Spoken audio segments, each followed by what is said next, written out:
Hello friends, আবার চলে এলাম। তো ছাদে চলে এসেছিলাম।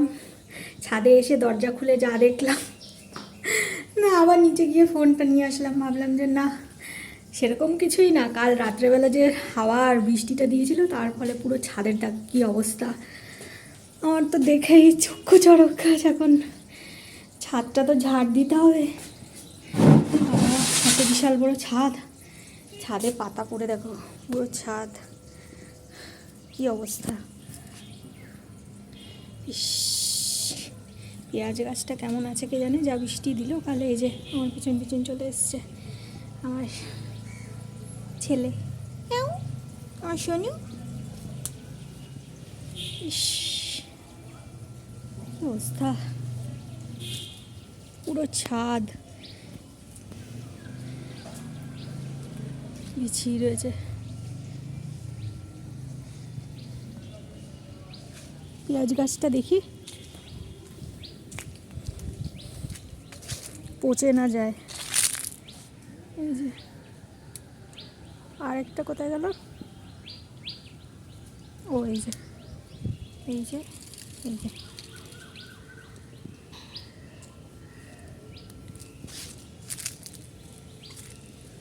মানি, মানি,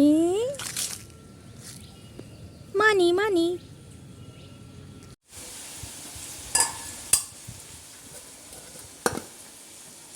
আজকে রান্না করব সয়াবিনের তরকারি।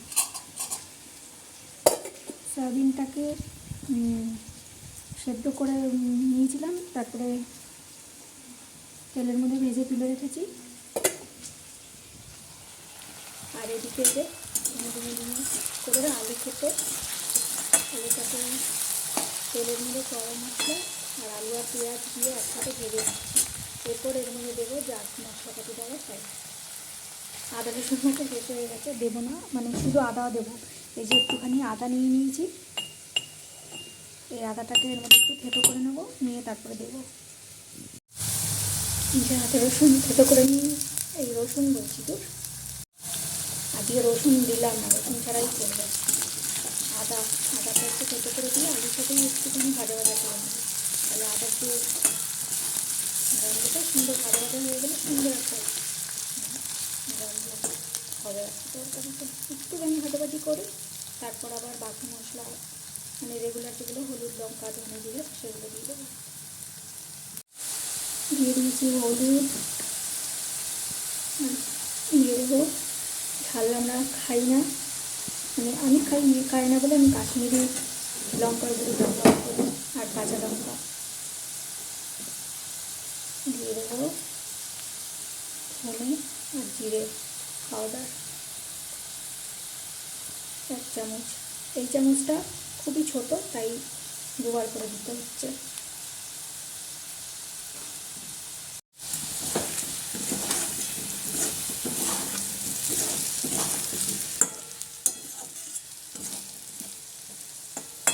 এবারে এর মধ্যে দিয়ে দেবো জল।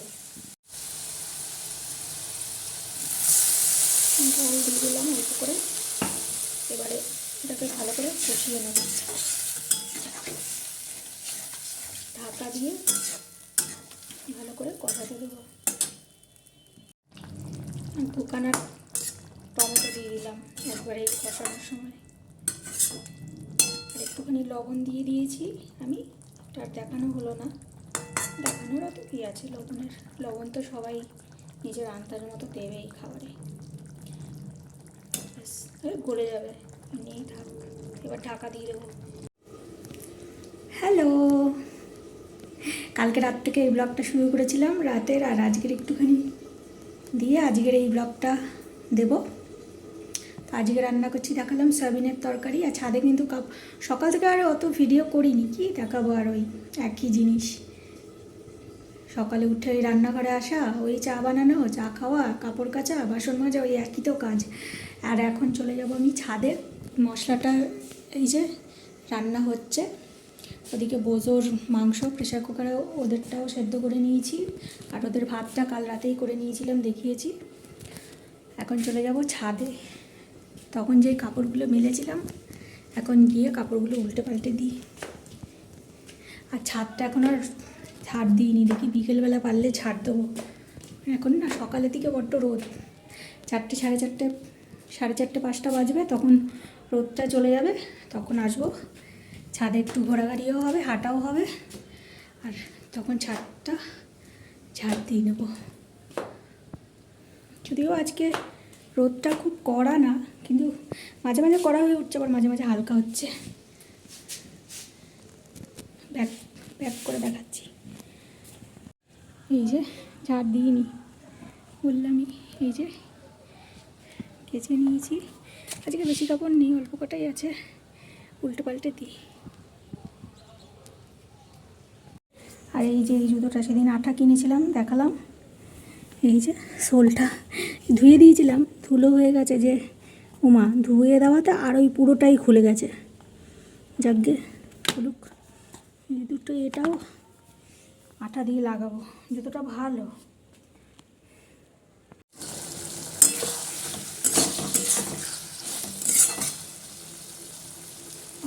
কি সুন্দর কাটানো হয়ে গেছে। এবার এর মধ্যে দিয়ে দেবো ভেজে রাখা সয়াবিনগুলো।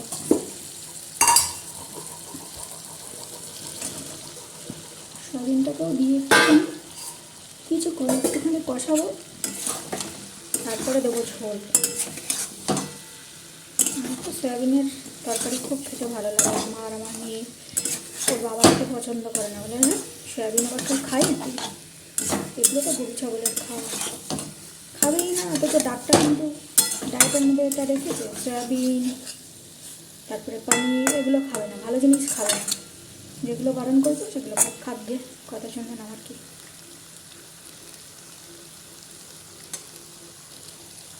এটা ঢেকে দিয়ে রাখি কিছুক্ষণ, এটা কষুক, তারপর দেবো পরিমাণ মতো জল।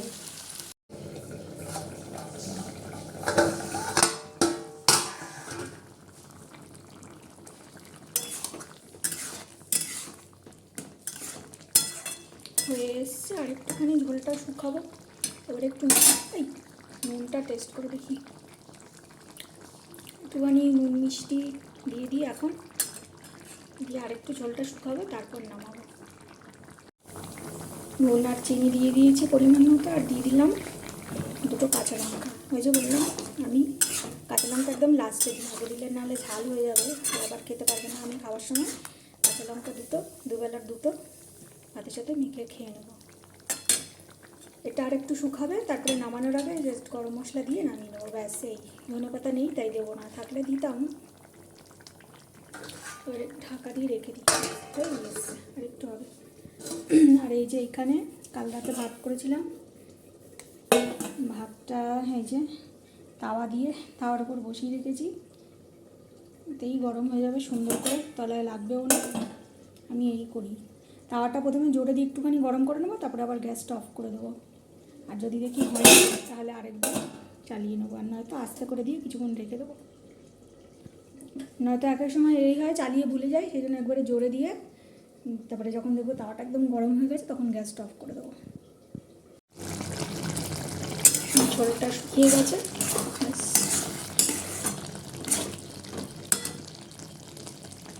খুব একটা তেল দিইনি, তেল মশলা, গরম মশলা দিয়ে দিলাম, ব্যাস। এবারে গ্যাসটা অফ করে দেবো। একটু ধনেপাতা হলে ভালো হতো, কালকে নিয়ে আর কি করা যাবে, নাকি আছে মনে হয়, দেখি। না, ধনেপাতা নেই মানে ছিল, ও মা দেখি পুরো পচে গোবর হয়ে গেছে। এখনকার ধনেপাতাগুলো এক এক সময় ভালো থাকে, আবার এক এক সময় কে জানে ধনেপাতাগুলো সারের জল দেওয়া থাকে না কি দেওয়া থাকে, পুরো পচে যায় একদম। নুন মিষ্টি সব ঠিক আছে, ব্যাস গ্যাস অফ করে দিয়েছি। ধনেপাতা থাকলে দিতাম, ওই যে বললাম নেই। ঠিক আছে, রান্নাটা কিন্তু দারুণ হয়েছে, হেভি লাগবে।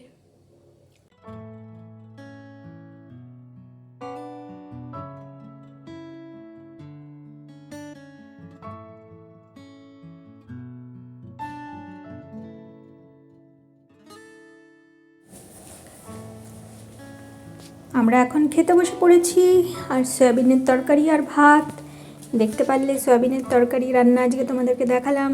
অনেকে আছে সয়াবিন খেতে ভালোবাসে না, জানি না কেন। আমার হাজব্যান্ডই ওর মেয়ের বাবাই খেতে ভালোবাসে না, অনেকেই পছন্দ করে না সয়াবিন খেতে, কিন্তু বিশ্বাস করো সয়াবিনের তরকারি খেতে এত ভালো লাগে না কি বলবো। আমার মেয়েকে দেখতেই পাচ্ছে কি হাসছে, মানে খুব আনন্দ লাগছে সয়াবিনের তরকারি খেতে। মানে ও তো দেখেই খুশি হয়ে গেল, আর ও কিন্তু খুব পছন্দ করে সয়াবিনের, মানে সয়াবিনটা একটু ঝোল করলে ভালো লাগে না খুব একটা খেতে, কিন্তু যদি এরকম একটু মাখা মাখা করে এর থেকেও একদম শুকনো ভাজার ওপর যদি করা যায় খুব ভালো লাগে। আর সয়াবিনের কিন্তু অনেক রকমের রেসিপি হয়, অনেক রকমভাবেই রান্না করা যায়। যদি অন্য সময় আবার অন্য কিছু করি সেগুলোও তোমাদের সাথে শেয়ার করব। তো আজকের মতো ব্লগটা এখানেই শেষ করছি। সবাই ভালো থেকো, সুস্থ থেকো, আবার দেখা আবার একটা নতুন ব্লগে। আর ভিডিওটা ভালো লাগলে লাইক, শেয়ার, কমেন্ট আর আমার চ্যানেলকে সাবস্ক্রাইব করে দিও প্লিজ। ততক্ষণের জন্য বাই বাই, গুড নাইট।